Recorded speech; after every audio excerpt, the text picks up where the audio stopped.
Module numéro 4, la magie réavançable. Là, je vous avertis, ça, c'est un gros morceau du mini-cours en 7 modules. Le module numéro 4, on va parler de l'hypothèque. Je me lance tout de suite. Donc, dans ce module, nous allons explorer la structure hypothécaire spécialisée qui rend tout cela possible, la colonne vertébrale de la stratégie. Okay? C'est un type d'hypothèque spéciale. L'hypothèque réavançable. Lorsque nous pensons à une hypothèque typique, nous imaginons une dette qui diminue lentement et qui pèse lourdement sur nos épaules alors que nous la remboursons lentement sur 25 ans ou plus. Mais les hypothèques réavançables, quant à elles, sont la clé pour vous donner la liberté de rembourser votre hypothèque plus rapidement, de diminuer votre charge fiscale, d'investir pour votre avenir et de retrouver la paix financière. Et tout ça grâce au puissant second composant, une marge de crédit hypothécaire liée à votre prêt hypothécaire principal. Okay? Donc, on a un prêt, celui qui a été utilisé pour acheter la maison, puis on va avoir un deuxième prêt à côté, une marge hypothécaire qui, cette marge-là, va être déductible d'impôt. Donc, on continue. Chaque fois que vous effectuez un paiement hypothécaire, une partie est destinée au capital, le montant de base de votre prêt, et une partie va aux intérêts. Okay? Jusqu'à là, ça va. Avec une hypothèque réavançable, la partie qui va au principal devient également disponible sur votre marge de crédit. Ainsi, à mesure que le solde principal de votre hypothèque diminue, votre limite de crédit augmente sur la marge.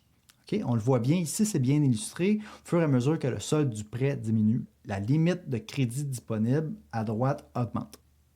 Ainsi, lorsque vous effectuez votre paiement mensuel et disons que 1000 $ vont au principal, okay, donc on l'a ici illustré, supposons qu'il y a 1000 $ qui va rembourser le solde du prêt, peut-être que votre paiement hypothécaire à ce moment-là est de 2000 ou 2500 $. Vous aurez alors 1000 $ de capital disponible à retirer et à utiliser comme bon vous semble. C'est simple, n'est-ce pas? Donc ça, c'est le script là, qui dit ça. Assez simple quand même, si je réponds à la question. Mais il y a une opportunité incroyable qui est facile à négliger jusqu'à ce que vous adoptiez un état d'esprit investisseur. Rappelez-vous, module numéro 2, l'état d'esprit d'investisseur. Cet argent réemprunté peut et doit financer une croissance financière stratégique plutôt que de la consommation. Okay? Parce que là, il peut être très facile même de voir le capital disponible chaque mois comme une occasion de faire des folies sur de nouvelles voitures, des vacances, des non-actifs dépréciatifs qui peuvent être amusants, oui, mais qui vous apportent très peu à long terme. Okay? Là, ce qu'on vous dit, c'est que la marge hypothécaire qui est à côté, c'est pas pour dépenser plus d'argent qu'on a vraiment. Non, non, non, non, non. On va utiliser ça pour investir. OK? N'oubliez pas l'état d'esprit d'investisseur. Cette approche augmente la. OK, oui, on parle de l'approche de dépenser ça, ce qu'il y a de disponible sur la marge hypothécaire. Cette approche augmente la mauvaise dette tout en érodant toute richesse disponible. Donc, ça serait catastrophique. Ça va aller dans la direction inverse si on décide de prendre l'argent sur la marge hypothécaire puis de le dépenser. OK? Mais un investisseur avisé, un investisseur futé, OK, recyclera stratégiquement ce capital emprunté dans des actifs s'appréciant à la place de le dépenser. Ce concept est essentiellement la manœuvre Smith. Alors, lorsque votre limite de crédit disponible augmente à mesure que vous effectuez vos paiements hypothécaires réguliers chaque mois, vous pouvez retirer cet argent nouvellement disponible pour investir. Vous pouvez investir dans des actions, des obligations, des fonds communs de placement, des FNB, des sociétés d'investissement hypothécaires, des fiducies de placement immobilier, l'immobilier ou même de nouvelles entreprises, tout ce qui vous intéresse et s'aligne avec vos objectifs. Comme vous empruntez pour investir avec l'attente raisonnable de générer des revenus, ça c'est le texte de la loi de l'impôt en passant.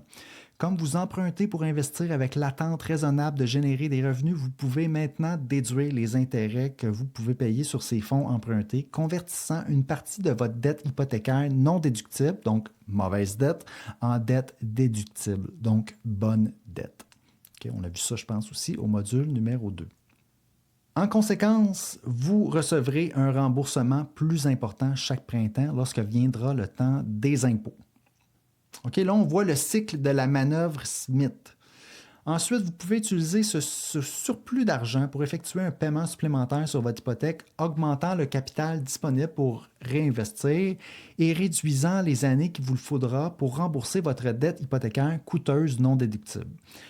Et parce que vous investissez maintenant et régulièrement, la croissance composée de votre portefeuille d'investissement choisi travaille à augmenter votre richesse pendant que vous remboursez plus rapidement votre dette non déductible. Cela signifie que sans argent supplémentaire sur une base mensuelle, vous serez sur la voie de construire un portefeuille d'investissement robuste pour l'avenir financier de votre famille.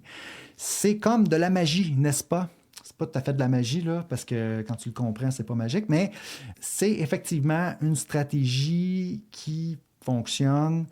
C'est une stratégie qui conserve notre dette au lieu de la rembourser. Donc, en réalité, on va utiliser l'effet de levier. Il faut s'engager à long terme. Si on s'engage à faire ça 1 an ou 2 pour l'essayer, puis que les marchés financiers tombent, font un crash boursier, puis qu'on n'avait pas l'intention de rester plus longtemps, peut-être qu'on va avoir peur, peut-être qu'on va vouloir tout retirer. C'est pas une bonne idée de le faire si on pense le faire sur une courte période ou si on n'est pas conscient que nos investissements, la valeur peut fluctuer dans le temps d'une année à l'autre. Donc, c'est important de bien comprendre tout ça.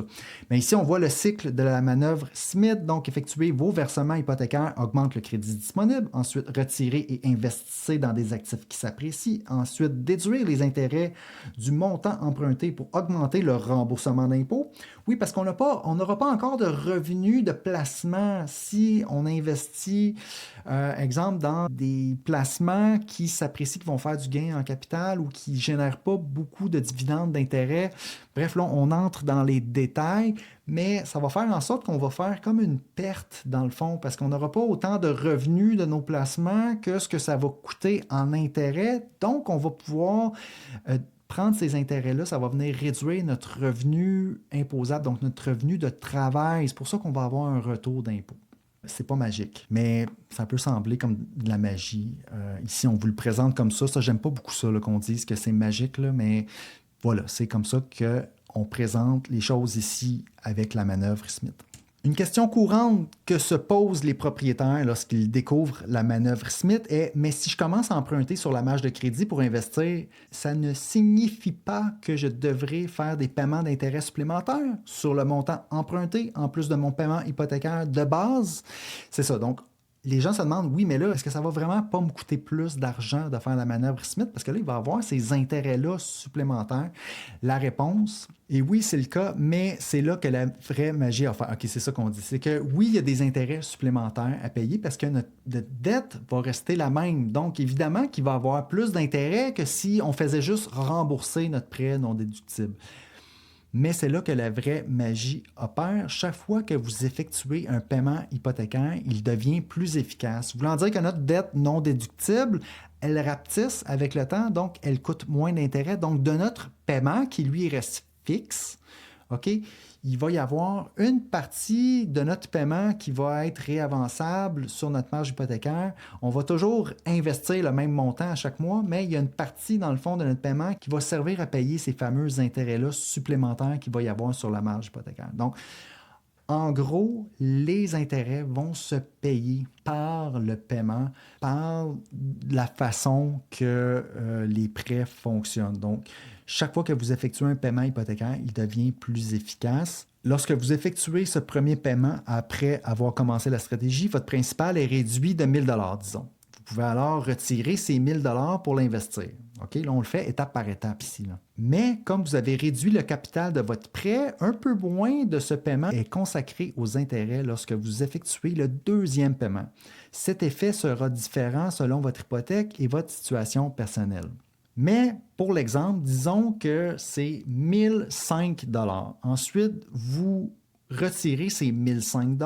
On est rendu au deuxième mois en passant. Là. Disons qu'au premier mois, c'était 1 000 $ qu'on réavançait.